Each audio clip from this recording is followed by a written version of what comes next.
are now tuned in to the Storm Tracker podcast.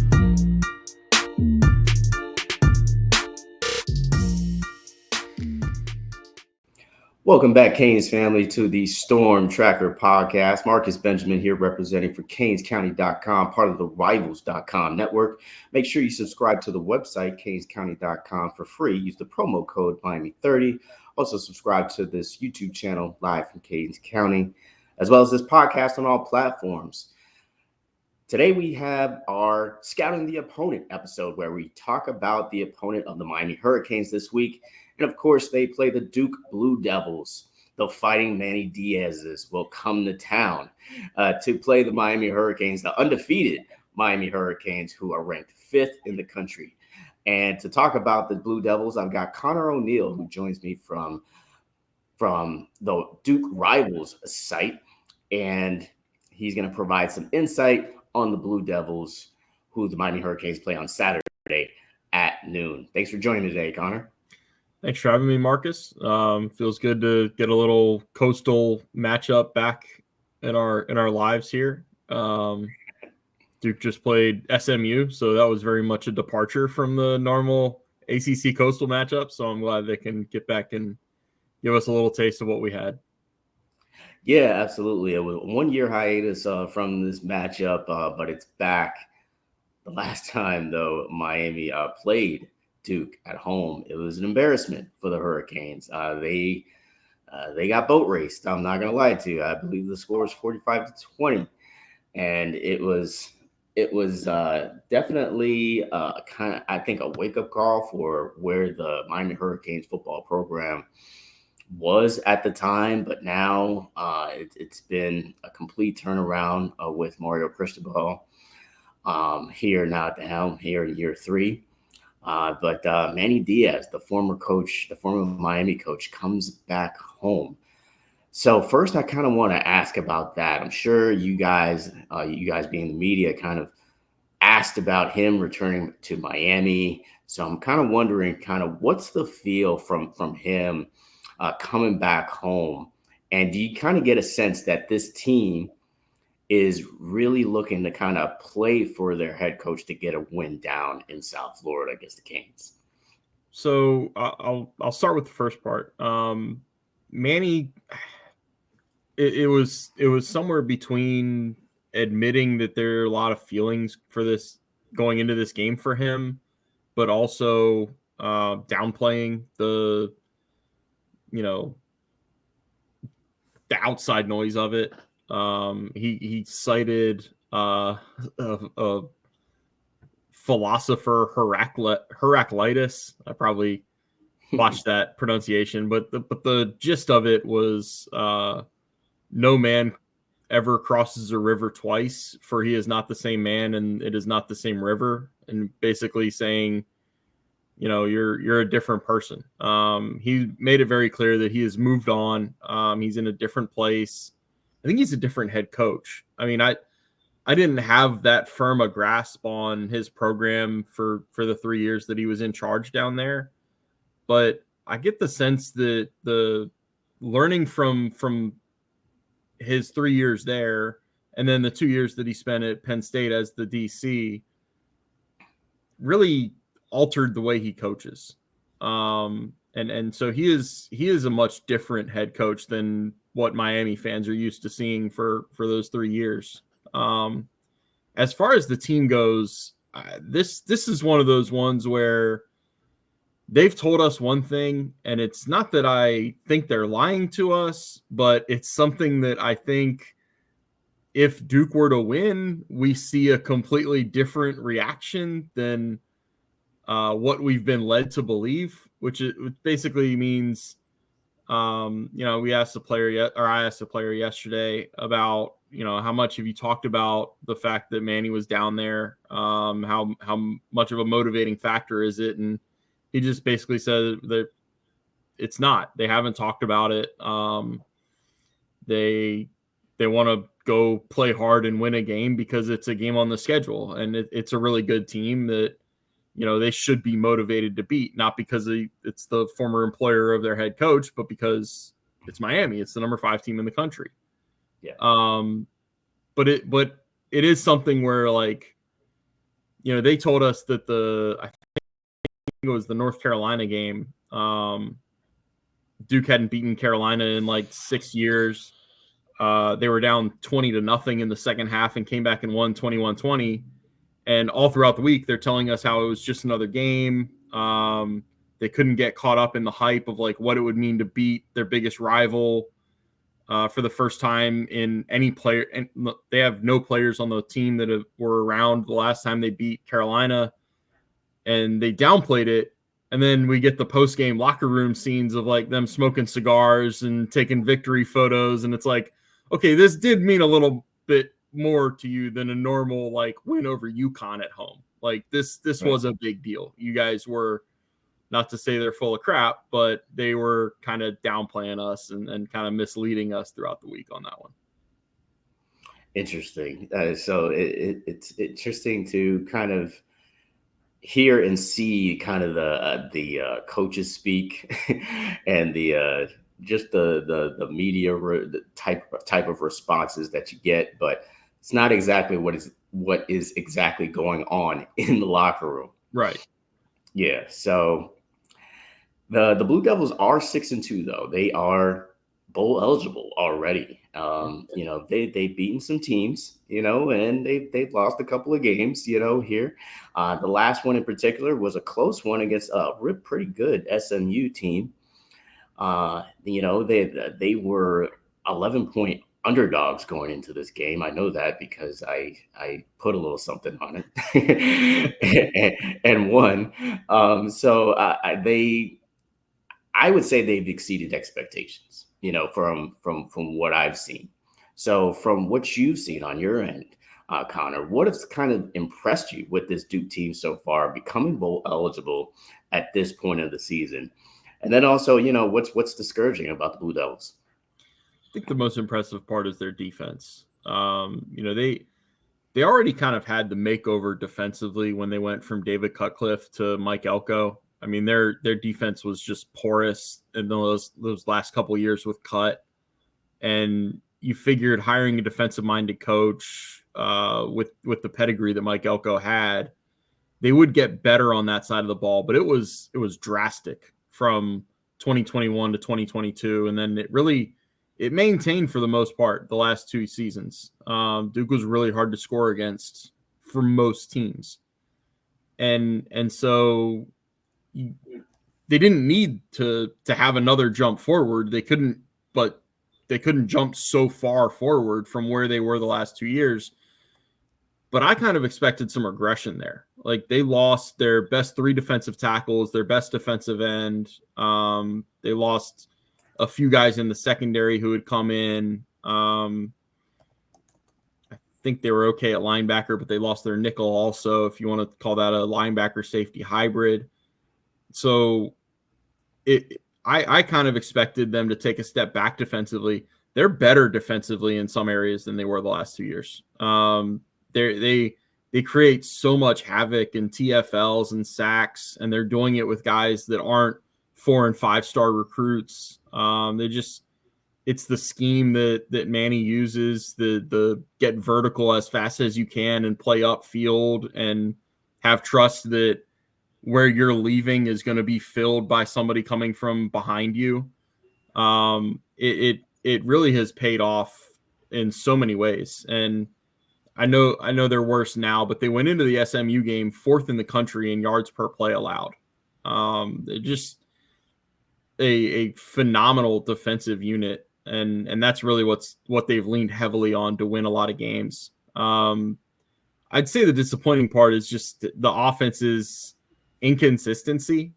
Some of that has to do with injuries. Like they've lost their top 2 tight ends to season enders. So they're playing a guy who like a year and a half ago was a defensive lineman.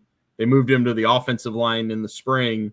Now he's playing tight end in the middle of the season. And they're playing a redshirt sophomore that had not played very much at all at tight end. Jordan Moore is their best receiver, and he's been really banged up since the 3rd game of the year against UConn. And they're trying to get him to a point where he's as explosive as he was and he's struggling to get back to that point. So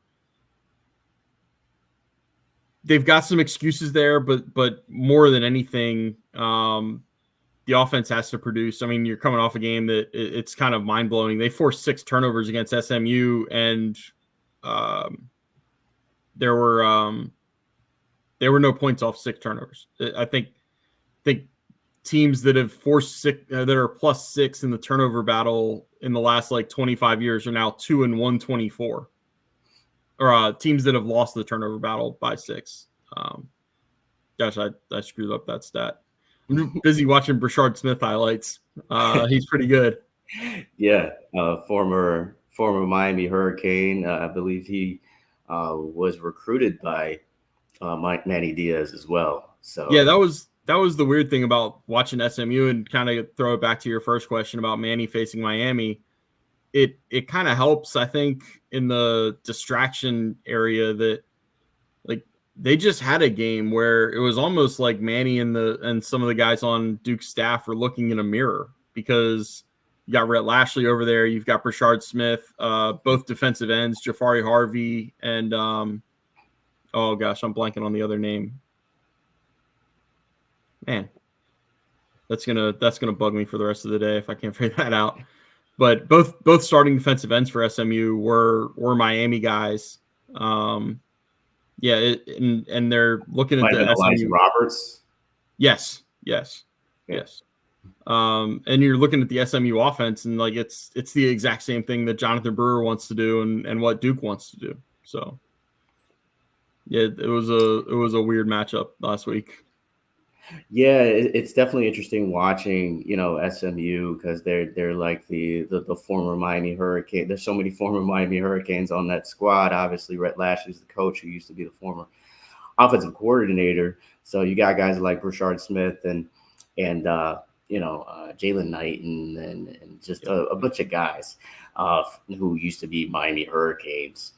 But going into this game, what do you think has been kind of the most, I guess, discouraging from this team? Obviously, you've kind of pointed out that, the defense has been strong, led by Manny Diaz, of course. But, what about the other side of the ball? Like, how are you feeling about the other side of the ball? And how have these Blue Devils been able to get 6 wins with an offense that is definitely not as explosive as you would like to see?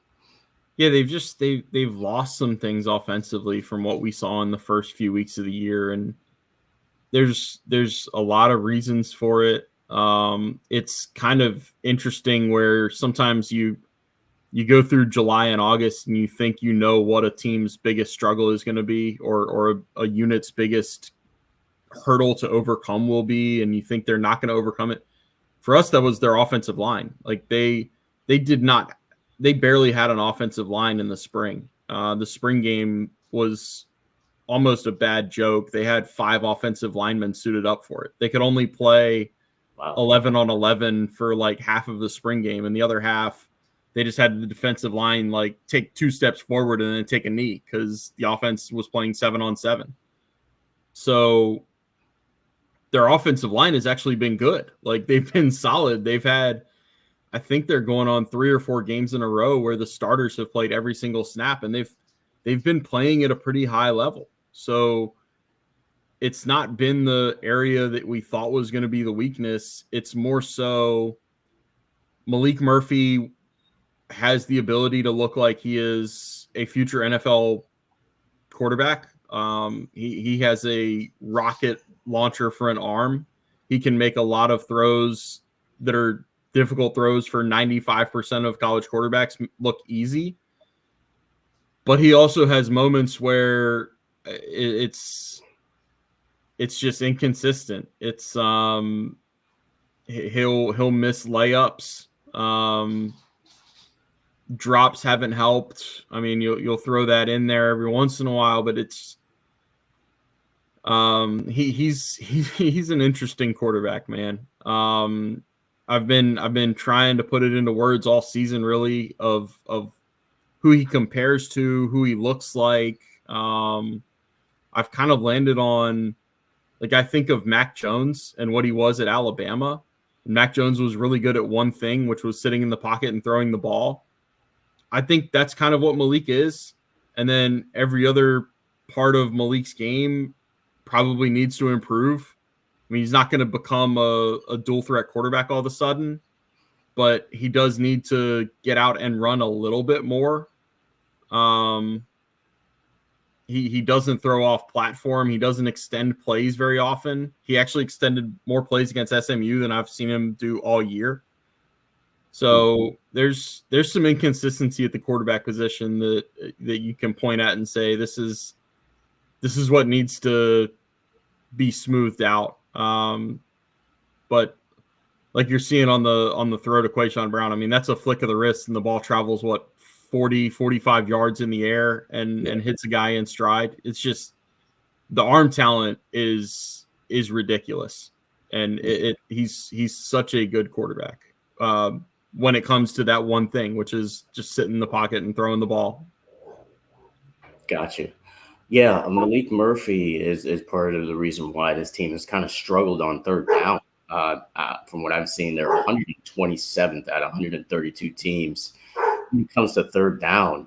So that is an area that, for Duke fans, you're hoping that improves against Miami on Saturday afternoon.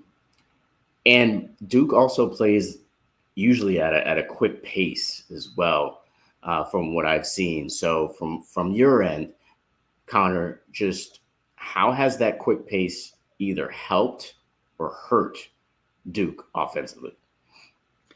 I think tempo helps. I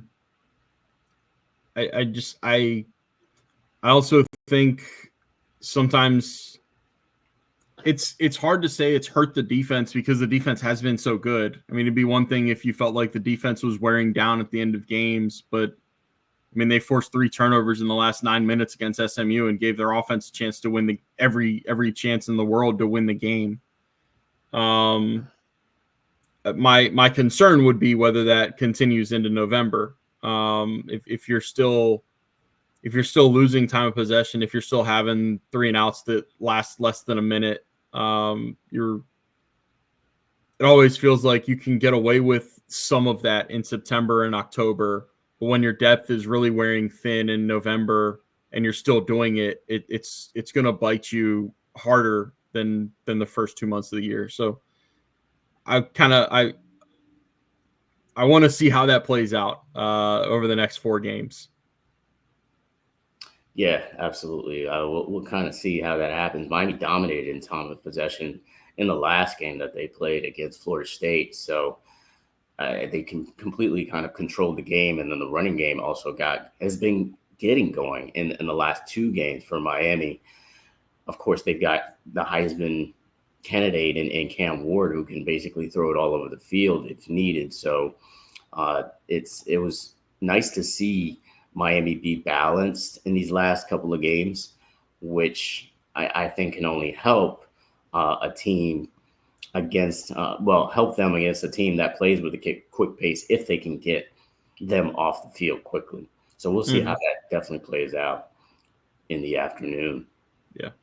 When it comes to Duke's playmakers on both sides of the ball, though, Conor, like, who are some of the guys that Miami fans should be aware of come Saturday? I'll start with defense because it's just where my mind goes when you ask me who Duke's playmakers are. Number 0 is an undersized corner, Chandler Rivers. He has an interception in each of the last 2 games. He is, I mean, as we progress and as every receiver gets to be bigger and stronger and faster, everybody wants their corners to be bigger, faster, stronger. I think Chandler Rivers, I think he's listed at 5'10", maybe 185, 190. I don't know if he's actually 5'10", and I don't know that it matters. He is one of the most sure tacklers that Duke has. He's just he's a legitimate lockdown corner. And How that translates against Miami's receivers, maybe he doesn't look like a lockdown corner in this game, because I think I'm pretty confident in saying this is the best receiver group that Duke will have played.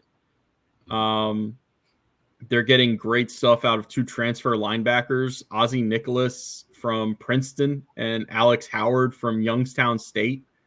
Not exactly where you think you're going to find transfer linebackers, but right. Like that's another one of the constants between the Mike Elko tenure and the Manny Diaz one, or the Manny Diaz season to this point.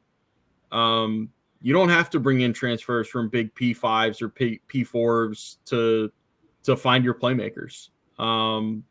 These are just kind of two of the latest examples over the last 3 years of bringing in high impact guys that come from a lower level and are able to make an immediate impact for an ACC program. Offensively, Duke is trying to get Jordan Moore going, and he only played 12 snaps against Florida State. He'd averaged like 53 for the first 2.5 years that he's been a receiver. He was a quarterback under David Cutcliffe. He played 50 against SMU. So it seems like he's back in a place where he can make plays on the outside. Against SMU, though, the best receiver on the field was Eli Pankow, and he's a really interesting story for Duke. He's a sixth-year guy. He missed all of last season because of a catastrophic season-ending injury in fall camp, but he's come back and he is better than he ever was. It's unfair to him for me to say this, but the first few years that I covered Duke, he always struck me as more of a look like Tarzan, play like Jane type of receiver. Like you always just wanted more out of him when you looked at his size, and he was really the only receiver in Duke's rotation who had size the last couple of years. He's like 6'2", 210. You look at him and for the last couple of years, you thought he should be physical. He should be more physical than he is. He should be winning more contested catches than he is. Well, he's kind of doing that now. Like it's all come together for him now. I think he was 3 for 4 on contested catches against SMU. I think career highs in both catches with 11 and yards for like 134, 138, something in that neighborhood. He scored the touchdown in overtime, and he was the one they were trying to get the ball to on the 2-point conversion. That, you know, if that ball's thrown another couple inches to the inside, then we're probably talking about a 7-1 Duke team coming off of a huge emotional win instead of a emotional loss. So right.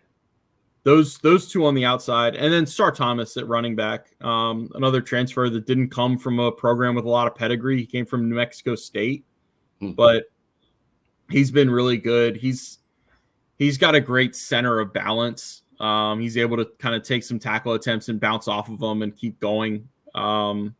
And they've really needed him because their starting running back has only played basically one game healthy. Jaquez Moore got hurt at Northwestern, and we've seen him for one snap since Duke's second game of the year. And I'm not sure how much we can see of him in this next month. Interesting stuff from Conor O'Neil, the publisher of Devils Illustrated. So based on what you said, man, it sounds like Miami kind of has the advantage almost at every position group, you know, because when you talk about the receivers, I mean, you've got a couple that I feel like, you know, Miami's can maybe focus on, you know, and when it comes to the offensive line, I think Miami has a big advantage when it comes to the defensive line going at it. You know, we've talked about the quarterbacks. Obviously, Cam Ward is you know, arguably the best in the country. Malik Murphy, you know, is kind of hit or miss, I guess you could say, based on what you shared today. So it sounds like Miami should maybe cover the spread here, because they are favored by 20 and a half points kind of going into this game. And that was the same spread last week against Florida State. They barely got it. 22-point victory for the Canes over the Noles. So now, as we come to the end of this episode, as we do all the time on scouting the opponent, kind of want to get your prediction of what the score would be at the end of this game. Do you see the Canes covering the spread? Do you see Duke pulling off an upset? I definitely don't see Duke pulling off an upset. I have no reservations about saying that part of it. As far as the 20-point spread, I mean, that's a big number. And it's a little bit of a cop out, but I could easily see a score being in the neighborhood of like 30-10. God, I think it'll be a victory in and of itself if Duke just holds Miami to their lowest point total of the year. I had their schedule pulled up earlier. I can't remember, but is 36 against Florida State, is that the lowest they've scored all year? It is the lowest they scored all year. Yeah, I think it's a realistic goal for Duke to just hold them under 30. SMU scoring 28 last week in overtime is the most that Duke has allowed this year. So something's going to happen where either Miami scores its season low or Duke gives up a season high because the averages are so far apart there. I do have a little more faith in Duke being able to move the ball against Miami than maybe most Miami fans would think. That's the problem with trying to predict what an inconsistent offense is going to do, though. Like, yeah, Malik Murphy, the Florida State game, every Duke fan, even though they beat Florida State for the first time in program history, they all wanted Malik to be benched. They wanted Jonathan Brewer, the offensive coordinator, to be fired. I mean, it was an overreaction to a win, and they come out against SMU, and I think everybody was kind of already geared up for things to go bad, and all of a sudden Duke came out throwing the ball all over the yard, and it's like, hey, this can work. It hasn't worked as often or as consistently as they wanted, but it can work, and I think that's where Duke can probably put together a few drives, and whether they score touchdowns or field goals is probably going to be the difference in this game. That's the other part of it too. Is Duke has missed 3 kicks in a row. They miss an extra point because of either a bad snap or a bad hold. Their field goal kicker just pulled a 42-yarder after one of those late turnovers that SMU had. And then they had the potential game winner blocked when Jafari Harvey just hurdled the defensive line. One of the most athletic things I've ever seen, I think. Yeah. And you hear Bo the dog didn't like the field goal block, I guess. I didn't know he was a Duke fan. But no, it's going to be an interesting game. I guess if you're asking me to put a score on it, I'll say 38-21, and Duke covers, but Miami is comfortable again and cruises to 9-0. I'm with you on the 38 for Miami for sure. I think they're going to be around that range, around the same range against the Florida State. The Florida State game is concerned, but I just don't see the Duke offense scoring that many touchdowns against a Miami defense that's pretty decent against third down. So I feel like they'll limit them to more field goals than touchdowns. So I see this being like a 38-13 type of game when it's all said and done, because I just feel like Miami's going to force Murphy into some mistakes here.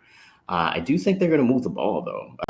I feel like they're going to move the ball pretty well, but I feel like once they get into the red zone or they get into, Miami territory, that Miami finds a way to either get off the field or turnover on downs or something like that. Very similar to that Florida State game. So almost the exact score of the Florida State game from last week was 36-14. Yeah, I think this is going to be like a 38-13 type of game when it's all said and done, because I think the only way Miami keeps this close is if they beat themselves, if they, turn the ball over in their own territory, or, they miss field goals, or like something in that realm. I think there's the only way that this game remains close. Now, if this game was in Duke, I think it would be even closer for sure. But I think with Miami being at home, I think it's not a game I believe the Hurricanes will sleep on. And there's not a matchup coming up that they could look ahead to as well. And Miami has been communicating this 1-0 mentality pretty much all year. So I feel like they are pretty concentrated on every week here. And I'm pretty sure they'll probably be playing the highlights of the 45-20 game from a couple of years ago, just to remind them, just, hey, Duke is not to be slept on, especially with, Manny Diaz now at the helm for the Blue Devils, who, knows some of these players very well and how they play. So will be interesting to see how it plays out on Saturday. Are you coming down for the game? I'm not. I'm going to be watching from home, and I guess it might be a little disrespectful on a football podcast to say this, but basketball season starts on Monday, so right. I'll be dialed into the game. But also, there's 2 5-star basketball kids committing in the 12-3 window that both have Duke in their final 3. I think Duke gets one of them. And I think there's a kid that Wake is involved with that is also announcing, and I'm the publisher of the Wake Forest site also. So sure, I'll have both eyes on Miami Duke on the TV, but I'll also have one that kind of peeks back over to check on some basketball stuff. Yeah, absolutely. And of course, Duke won the battle for Cam Boozer over Miami. How did we go a half hour without talking about the Boozers here? Yeah, I know exactly, man. There'll be plenty of time to kind of talk about that during the season. We will see each other again, by the way, Connor, because Miami does play Wake Forest, and you are the publisher for that site as well. So, we'll see each other again for another edition of Scouting the Opponent. Thanks for joining me today. Sounds great. Thanks, Marcus. That's going to wrap it up for the Storm Tracker podcast, the Scouting of the Opponent. Duke Miami plays the Blue Devils this Saturday. And make sure you subscribe to the website, canescounty.com, for free. Use the promo code Miami30. Also subscribe to this podcast on all platforms, as well as subscribe to this YouTube channel live from Canes County. Until the next episode.